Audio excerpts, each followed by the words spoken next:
مشاہد صاحب آپ کہہ رہے ہیں ٹرمپ واپس آ رہے ہیں، مطلب کیسے؟ کیملا ہیرس کل انٹرویو جو ہے سی این این پہ تو بڑا پھسا انٹرویو تھا وہ تو. اچھا امریکن اسٹیبلشمنٹ اس کو ذرا آگے کرے کیونکہ وہ ٹرمپ کے خلاف ہیں. ٹرمپ پہلا امریکن صدر ہوگا جان ایف کینیڈی کے بعد جس کو بائی دا وے قتل کر دیا گیا تھا، ابھی تک پتہ نہیں کس نے مارا ہے. اور ایکچولی تو وہ پہلا امریکن صدر ہوگا جو امریکن اسٹیبلشمنٹ کا نمائندہ یا ترجمان نہیں ہے. That's very significant. اور لوگ کہتے تھے، میں یاد ہے جب میں امریکہ پڑھتا تھا اس کو تھا ڈیوڈ راکفیلر. وہ کہتے تھے he is the de facto head of the American establishment, اور اگر وہ پریزیڈنٹ بن جائے تو اس کے لیے ڈیموشن ہوگا کیونکہ وہ اسٹیبلشمنٹ کا ہیڈ ہے. اچھا کہ وہ اس کے لیے صدر بننا امریکہ کا ایک ڈیموشن ہوگی. یہ بڑا اسٹینڈنگ جوک تھا اس وقت. اچھا تو آپ یہ کہہ رہے ہیں کہ تو ٹرمپ کے بارے میں کیسے آپ اور ایک اور ٹرمپ کی بہت سپورٹ ہے اس وقت. یہ تو آرٹیفیشلی اس کو بنایا گیا نا، اس کو کریٹ کیا گیا کاملا. یہ امریکن میڈیا نے، امریکن سسٹم نے، اس کو تو یہ تو فارق ہوگی تھی بالکل ہی، اس میں جان نہیں ہے. یہ تو فلیکی. اچھا نہیں، آپ یہ کہہ رہے ہیں کہ وہ اینٹی اسٹیبلشمنٹ ہے. کون؟ ٹرمپ. او بالکل ایبسولوٹلی. اس نے تو بےزتی کی تھی امریکن جنرلز کی کہ آپ فیل ہو گئے ہیں افغانستان میں. اس نے سی آئی اے کو کہا کہ آپ نالائق ہیں، آپ نے کیا کیا ہے افغانستان میں. وہ اس کی ایک امریکن پریزیڈنٹ جس کی جرت ہے کہ American military industrial complex. Doctor صاحب ہم اسٹیبلشمنٹ کی بڑی بات کرتے ہیں پاکستان میں، بلکہ اسٹیبلشمنٹ کا لفظ میں نے کوائن کیا تھا. میں مسلم کا ایڈیٹر تھا، جنرل ضیاء کا دور تھا، میں نے کوائن کر دیا دا اسٹیبلشمنٹ. اور وہ میں ہمیشہ لکھتا تھا، اور وہ میں نے شروع کیا تھا اسٹیبلشمنٹ کا یہ لفظ استعمال کرنا. دا مسلم جب میں ایڈیٹر تھا، آپ دیکھ لیں میری رائٹنگس تھے. اس کے بعد یہ بڑا پھر پاپولر ہو گیا. اب تو خیر ہر ایک کے منہ میں ہے. لیکن ایک بڑا انٹرسٹنگ بات ہوئی ہے، میں بتانا چاہتا ہوں آپ کو، کہ ایک امریکن جرنلسٹ ہے ٹکر کارلسن. اچھا ہاں، جن پہ بین میں لگا تھا، پوٹن کا انٹرویو، جیسے آپ کو بھی ایک زمانے میں بین لگا تھا، اس کو بھی لگا تھا، ادھر بھی بین لگتے ہیں. اس کو نکال دیا تھا فاکس نیوز سے. تو اس نے اپنا چینل شروع کر دیا ہے، اور اس نے وہ ایڈوائزر ہے آج کل ٹرمپ کا. ٹرمپ نے پہلے فیصلہ کر رہا تھا کہ ایک کوئی اسٹیبلشمنٹ کا بندہ لے لوں، سینیٹر مارک روبیو ہے جیسے فلوریڈا کا، جو as a vice president candidate, اور جس نے پاکستان کے خلاف لیجسلیشن بھی دی. اس نے فون اس کو کہا کہ یہ نہ کرنا، تم ایسا بندہ، تم پریزیڈنٹ بن جاؤ گے، الیکٹ ہو جاؤ گے، تم بندہ لو تو تمہارے بھی ایکسٹریم ہو، کیونکہ اگر اسٹیبلشمنٹ کا بندہ لو گے تم. ٹکر کارلسن نے کہا، اور جو میں نے نیو یارک ٹائمز میں 17 جولائی کو پڑھا ہے اس کی ایشو.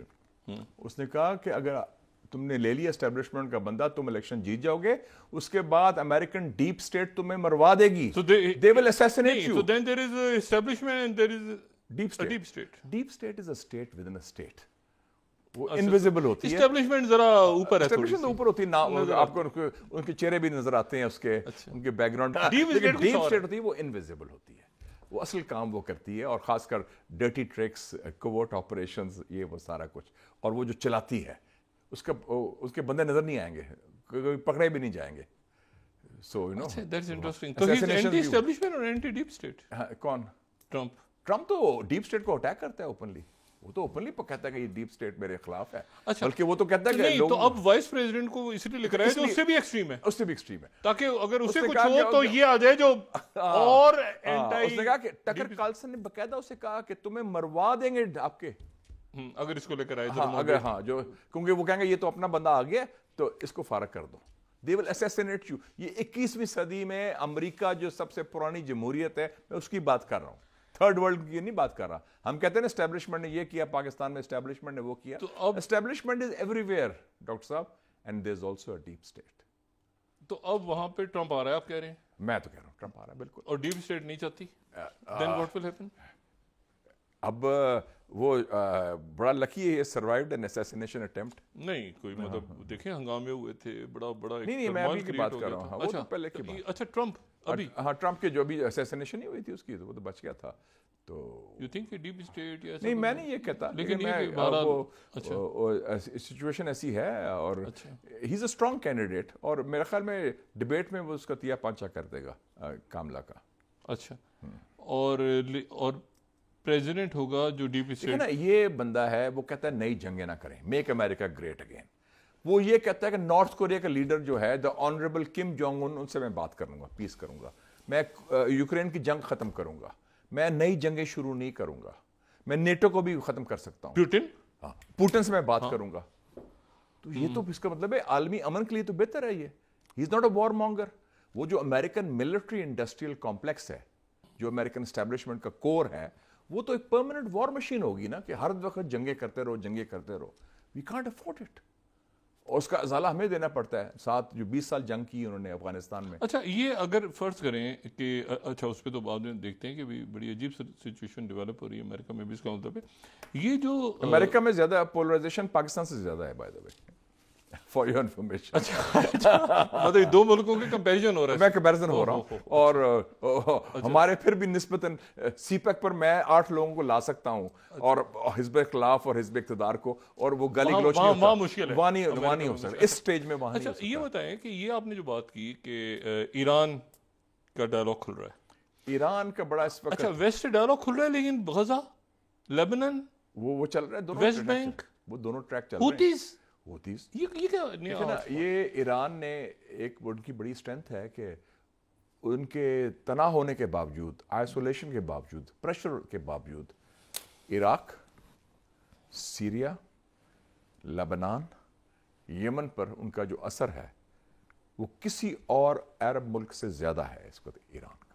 حالانکہ سارے عرب ملک ہیں, سارے عرب ملک ہیں, ایران کا زیادہ ہے.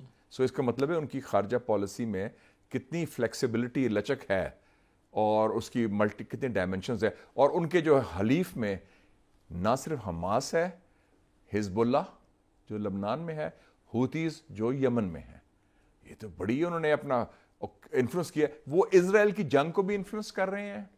وہ نے امریکہ کو عراق سے نکالنے ایس سی او میں آ گیا اور برکس میں آ گیا, ایس سی او میں بھی آ گئے ہیں, برکس میں بھی آ گئے ہیں. اور اب ان کا جو نیا صدر آیا ہے ڈاکٹر مسعود پزیشکیان, جو by the way Turkish speaking ہے, اور وہ ہیلتھ آذربائیجان سے تعلقات ٹھیک ہو رہے ہیں. بالکل ایبسولوٹلی. وہ پہلا انہوں نے کہا کہ ہم ٹاکس کے لیے تیار ہیں. اور کون ہے میرا جو دوست ہے جواز ظریف صاحب, وائس پریزیڈنٹ, جو چھوڑ گئے تھے, ناراض ہو گئے, واپس آ گئے, بڑا اچھا ہوا ہے, وہ بڑے important, vice president for strategic affairs. اس کا جو اسسٹنٹ تھا عباس ارغچی, وہ جنہوں نے نیگوشیٹ کیا تھا نیوکلیئر ایگریمنٹ امریکہ ساتھ, وہ وزیر خارجہ بن گیا, فارن منسٹر. تو یہ تو بڑی ٹیم, بڑی کلیئر. اور کل جو ریبر سے میٹنگ ہوئی ہے کیبنٹ کی, انہوں نے کہہ دیا کہ جی ہم گرین لائٹ ٹاک سے سٹارٹ کریں فار نیوکلیئر. اچھا نہیں, مجھے آپ یہ بتائیں کہ ایک طرف ہو رہی ہے یہ جینوسائڈ, اور اس کا کوئی سیز فائر بھی نہیں ہے, اور یو این بھی نہیں, اور یہ پاز بھی ایسے ہی ہوگا, اور وہ جناب ادھر وہ سیٹلرز پہنچ گئے جناب مسجد اقصی پہ جو ہوا ہے. تو درمیان میں یہ کیسے پاسبل ہوگا؟ یعنی ابھی تو سعودی عربیہ بھی رکا ہوا ہے, کہ وہ جو اسرائیل, سعودی عربیہ اور ابراہم ایکارڈز اور وہ سارا بھی رکا ہوا ہے معاملہ. تو ایران کے لیے ایزی ہوگا یو ایس سے بات کرنا, ویسٹ سے؟ National interest is paramount. اچھا یہ بھی اس میں آئیڈیالوجیکل ایران کی بڑی کوئی ریجڈ پالیسی نہیں ہے. یہ وہی ایران ہے جب ایران عراق کی جنگ تھی تو امریکہ نے ایران کونترا کے ذریعے اسلحہ بھیجا تھا خفیہ طور پر. رابرٹ میک فارلین خود گیا تھا تہران دسمبر 1986 میں, ایران کونترا, اور اس میں اسرائیل کا اسلحہ بھی آیا تھا. تو یہ جب نیشنل انٹرسٹ ہوتا ہے وہ پیراماؤنٹ ہوتا ہے. تو یہ ان کی حکمت بھی ہے, ان کی بصیرت بھی ہے, اور ان کی حقیقت پسندی بھی ہے.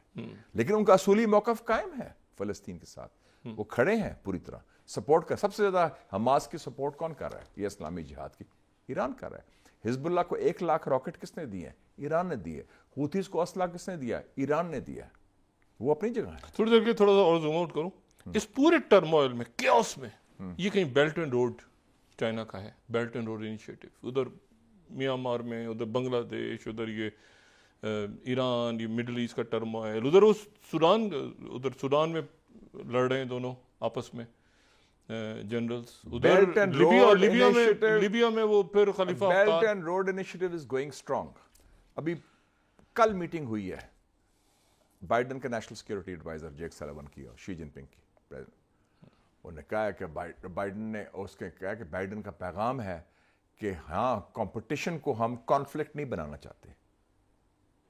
اور انہوں نے شی جن پنگ نے بھی کہا کہ ہم چاہتے ہیں کہ تعلقات دنیا کے لیے, اس خطے کے لیے اور ہمارے ممالک کے لیے بہتر ہوں. تو یہ میں کل سٹوری پڑھ رہا تھا کہ دنیا کے جو 64 ہائی ٹیک ایریاز ہیں اس میں سے 53 میں چائنا امریکہ سے حاوی ہو گیا ہے. اور ابھی اکانومسٹ کی سٹوری آئی تھی 15 جون کو, آپ نے دیکھی ہوگی, آپ خود بڑے پڑھے لکھے ہیں, پڑھتے بھی ہیں. China the scientific super power. انہوں نے کہا کہ the old science order dominated by Japan, U S A, U K, Europe is coming to an end. اور چائنا کے جو ٹاپ 10 سائنس ٹیکنالوجی کے ادارے ہیں اس میں سے 6 چائنا میں ہیں, اور نمبر 1 سائنس ٹیکنالوجی کی یونیورسٹی از چنگوا یونیورسٹی ان بیجنگ, جو ہاں بیجنگ آپ گئے بھی تھے ہم لوگ, اور جہاں وہ پریزیڈنٹ شی جن پنگ وہ شنگھائی ہاربر, اور اس کے علاوہ انہوں نے یہ بھی کہا ہے کہ 40% of a I artificial intelligence کے پیپرز چائنا پروڈیوس کر رہا ہے. چائنا بہت آگے نکل گیا ڈاکٹر صاحب, ہمیں سمجھ ہی نہیں, ہم تو استفادہ پوری طرح نہیں کر رہے, اپنی نالائکی کی وجہ سے ہمارا سی پیک کے اندر ہماری سیکیورٹی ہم انشور نہیں کر سکے, اور لال فیتا اتنا ہے ہماری بیوروکریسی کا. ہم باتیں تو کرتے ہیں ہماری یہ رجیم یا جو ارینجمنٹ والے ہیں, لیکن ڈیلیور کچھ نہیں کیا ابھی تک, ایون آن سی پیک آگے. مطلب ہے کہ اس وقت اتنا چائنا تیار ہے سی پیک کو آگے لے جانے کے لیے, لوگ تب تیار بیٹھے ہیں, انویسٹمنٹ بھی تیار ہے, لیکن ہماری طرف سے ہم ہاتھ ملتے رہتے ہیں, ہم سسٹم بھی نہیں چلا سکتے. 1 ونڈو آپریشن ہم نے وعدہ کیا تھا. مجھے ذرا یہ بتائیں, ریجن میں آپ نے کہا سارک نہیں ہے, ایس سی او ہے, مجھے یہ بتائیں, مجھے آپ یہ بتائیں کہ پاکستان جو ہے وہ بیلنسنگ ٹھیک کر رہا ہے ویسٹ, یا چائنا کی طرف ہے پاکستان؟ ایک بات. دوسری بات یہ ہے کہ کیا بیلنس کیا کرنا, مجھے سمجھ نہیں آئی بیلنس نہیں, مطلب ہم کس آربٹ میں, مطلب ہم چائنا کی طرف ہیں, ہم تاریخ کے صحیح رخ کے ساتھ ہیں, we are the right side of history. ہم ان کے ساتھ ہیں جو ہمارے ساتھ ہیں. ہمارے ساتھ کون کھڑا ہے چٹان کی طرح؟ ہمیں کون سپورٹ کرتا ہے کشمیر پر, ہندوستان کی بالادستی کی مخالفت پر, ہر فورم پر, یو این سیکیورٹی کاؤنسل ہو, فاٹف ہو, نیوکلیئر سپلائز گروپ ہو, G20 پر کون آپ کی آواز ہوتا ہے؟ کون سا ملک ہے؟ اس کا نام ہے پیپلز ریپبلک آف چائنا. کسی نے کہا جی we should not put all our eggs in one basket. میں کہا وچ از ادر باسکٹ, مجھے بتا دیں کون سی باسکٹ ہے آپ کو. کیا وہ دیکھیں نا, آپ کے ملکی مفاد کی میں بات کر رہا ہوں, آپ کے انٹرسٹ میں کیا ہے, کون آپ کے ساتھ کھڑا ہے اور اعتماد کا ساتھی ہے. باقی آپ کا جو رومانس ہے یا آپ کے خیالی پلاؤ بناتے رہیں کہ امریکہ سے ہم یہ لیں گے تو امریکہ سے وہ یہ کریں گے, آپ کانکریٹلی بتائیں. امریکہ نے 2 فیصلے کر چکا ہے. ان کی نیشنل سیکیورٹی اسٹریٹجی 12 اکتوبر 2022 کو آئی تھی. ہمارا بہترین حلیف اسٹریٹجک پارٹنر اس خطے میں ہندوستان ہے, اور ہمارا سب سے خطرناک حریف اس خطے میں چین ہے. اور بیسٹ فرینڈ از تو یو ایس انڈیا کا بھی انیزی کیسے ہو جاتے ہیں کہ ان سے کہا کہ جی وہ پیوٹن سے ملنے چلے گئے تو پھر زیلنسکی سے بیٹھے, مطلب یہ کیسے ہو رہا ہے؟ وہ تو اٹس اے کوارل امنگ لورز. اچھا عاشق وہ چھوٹی موٹی ہوتی تھی, وہ تار چڑھا ہوتا ہے. کوارل امنگ لورز ہے میں کہتا ہوں. اچھا they are in the same bed, کوئی اس میں فرق نہیں ہے. اچھا ہاں وہ تو کوارل امنگ لورز, وہ تو دکھاوا تھا. مودی کا وزٹ کیا تھا؟ فراڈ تھا, دکھاوا تھا. کیا کیا اس نے جا کے زیلنسکی سے ہاتھ ملایا, what was the net result? 0. نہیں تو کیا امریکہ کو بس نہیں, تو پھر رشیا انڈیا, رشیا انڈیا کے ساتھ ہے, لیکن رشیا اب ایک چینج آیا ہے جس کی کاسی میرا جو وزٹ بھی ہے اگلے ویلے انشاءاللہ, وہ پاکستان کو ہندوستان کے زاویے سے نہیں دیکھ رہا, وہ انڈیپینڈنٹلی دیکھ رہا ہے پاکستان. وہ بنگلہ دیش میں نیوکلیئر پلانٹس لگا رہے ہیں آپ کو پتہ, اور پاکستان کے ساتھ بھی بڑا تعاون کرنے کو تیار ہے. بلکہ Iran Pakistan oil pipe line جو ہے جس کو بننا چاہیے, اور یہ بھی میں کہنا چاہتا ہوں کہ یہ حکومت کی بڑی مجھے سمجھ نہیں آتی, ہم نے کمٹمنٹ دی تھی, یہ جو پچھلی گورنمنٹ جو تھی پرائم منسٹر کاکڑ کی کیئر ٹیکر, انہوں نے کہا ایگریمنٹ سائن کیا ہم نے, اور ہم نے کہا کہ ہم پائپ لائن بنائیں گے ایران بارڈر سے گوادر تک. اور ابھی خاموشی اگر نہیں ہم کرتے تو وہ پھر انٹرنیشنل آربیٹریشن کے لیے جا سکتے ہیں. تو ہم جو وعدے کریں وہ پورے کریں, چاہے چین کے ساتھ ہو یا ایران کے ساتھ ہو, اور ہم اتنے خوف سے باہر نکلیں. تو میں سمجھتا روس نے کہا ہے کہ ہم وہ فنڈ کرنے کو تیار ہیں. یس, وہ پائپ لائن ہے, یہ جو 80 ہماری طرف ہے. ہاں جی, ہمارے چیز میں